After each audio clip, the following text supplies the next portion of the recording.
This is going to explain how to enter a SMART goal.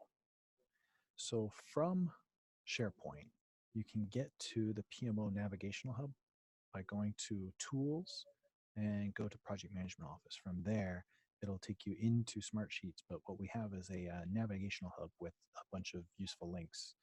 On this navigational hub, you have links to all the other dashboards. Then you have links to different forms. And then below that, we have a whole bunch of useful links, including a Q&A with information about how to do different things, such as find this current video. And you can ask a question to the PMO, and then we can create a help to address that question.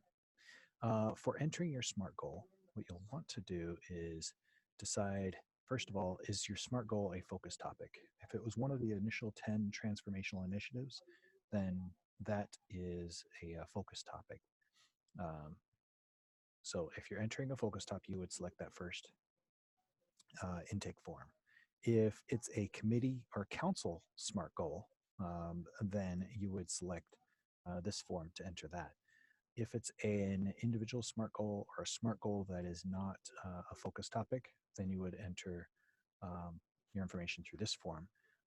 And if what you're entering is not a SMART goal of any type, but perhaps it's a project that you want to do for your department or some other reason, it would be a special project, which would be any project that you want to run using the project management templates that we have.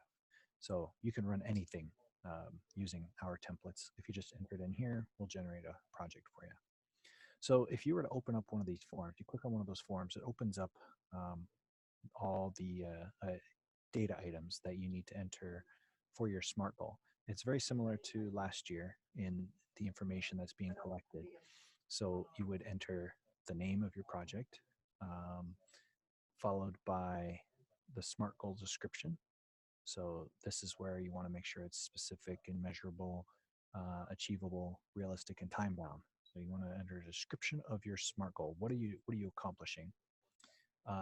Next, this is only for confidential projects. If you have a project that is sensitive to the organization, it needs to be confidential so that not everybody can see it, then you would select this flag and we could generate a project that would not be visible to the organization.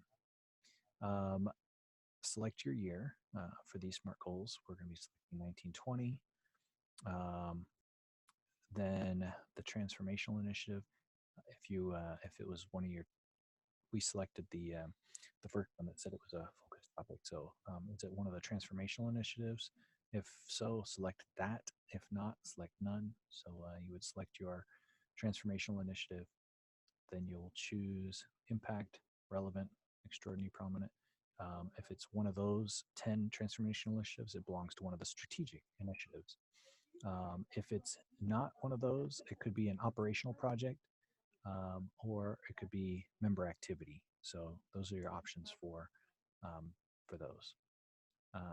If you know what the approved budget is, then that. If you don't, just enter 0. All this information that we're putting in here so far, you can update again during the project, even if things changed or you want to clarify it and make it look cleaner. Business drivers, project objectives. This is what your project is looking to accomplish. What are each of the objectives of the project? The solutions background, conclusions, or the recommendations. This is just a little background on what this project is doing, how the solution came about. Perhaps there were some important decisions that would give information about why we're doing the project. Next, you want to list the risks. These risks would be anything that might go wrong with the project, or what might be impacted by the project, or even things that might impact this project from the outside. And I want to try and think ahead of about what may go wrong. That way you can start to plan for those in advance and not be surprised if something happens. Next, you want your success criteria and metrics. This is important information for determining whether this project is successful. If the project completes and the success criteria have not been met, the project was not successful. For you to have a successful SMART goal project, you need to be able to meet the metrics.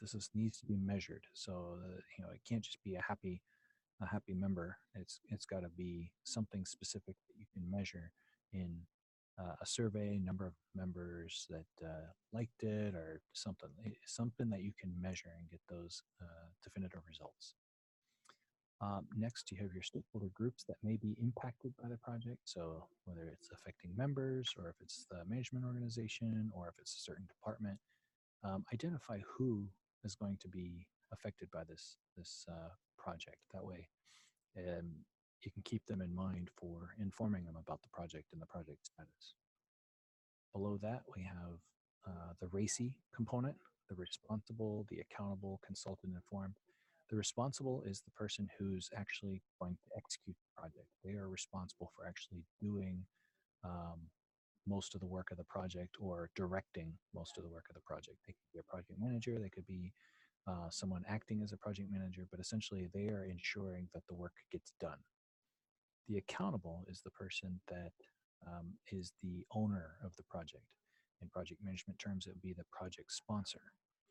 Essentially, they have the authority to make all decisions on the project.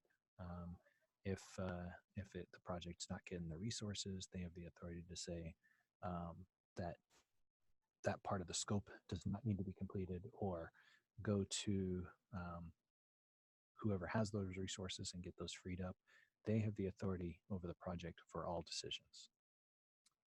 Consulted would be people you consult about the project.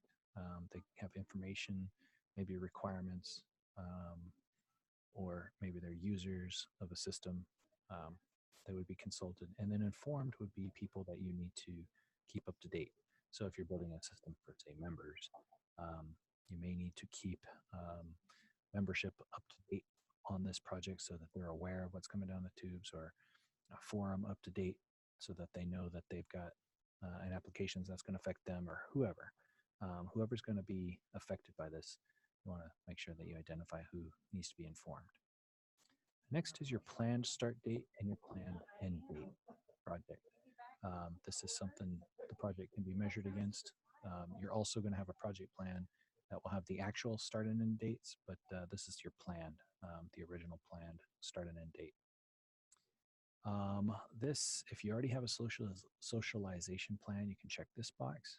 If you have a communication plan already, you can select this box.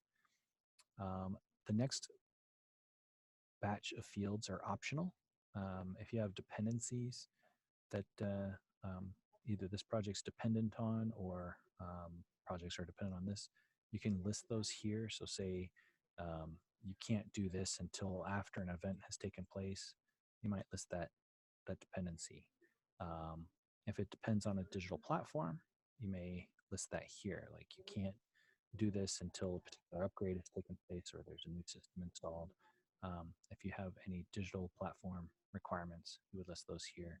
And then any key milestones that need to be met. So you could list those here. If there are individual milestones that have to be met to be successful, then you could list those.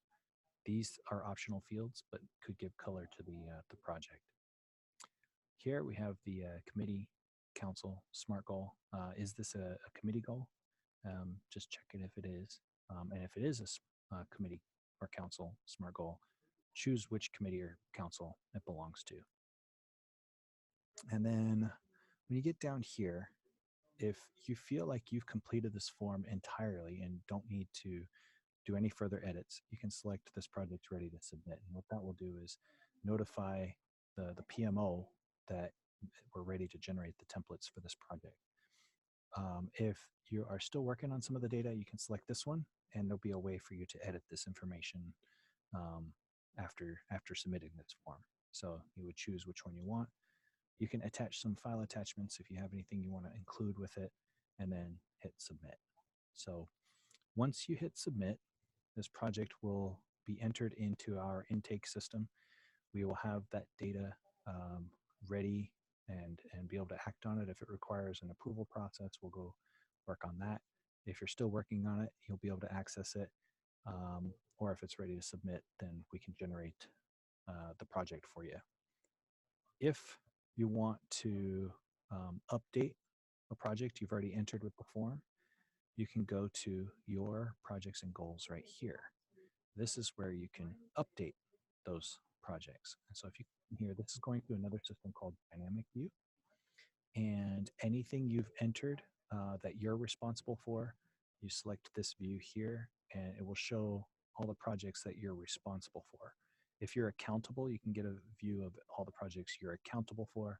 And then if you just submitted the project, but you're neither one of those, well, you can still see it in your new project submissions. Will show what projects um, that you submitted, and you can edit those. So if you're in one, I have a test project here. If you click on your project that you've submitted, you can go through and edit the information about that project. So you can go through and update it, make a better, more clear business driver project objectives, more clear solutions background if you want, more clear about the risks. There's a few fields you can't after you've submitted your project and generated the project. Before the project's been generated, you can edit this. So, for example, this one here has not been created yet. The success criteria, you can continue to edit the success criteria and the planned start and end date. But once the project kicks off, you can't go back and edit that. Project 20, I've already kicked that project off. And project. So those are read only at that point. If you wish to update those in the future, we have an update form on the project that you can submit an update request, and that has to go to the accountable to do the update and get special approval, because that's basically measuring the success of the project. We don't want to be in June with a project that's failing and just change the metrics to make it a success. So that's the main reason for that. So anyhow, we have those ways of entering your SMART goals. And if you have any questions, reach out to the PMO or your department subject matter expert for details.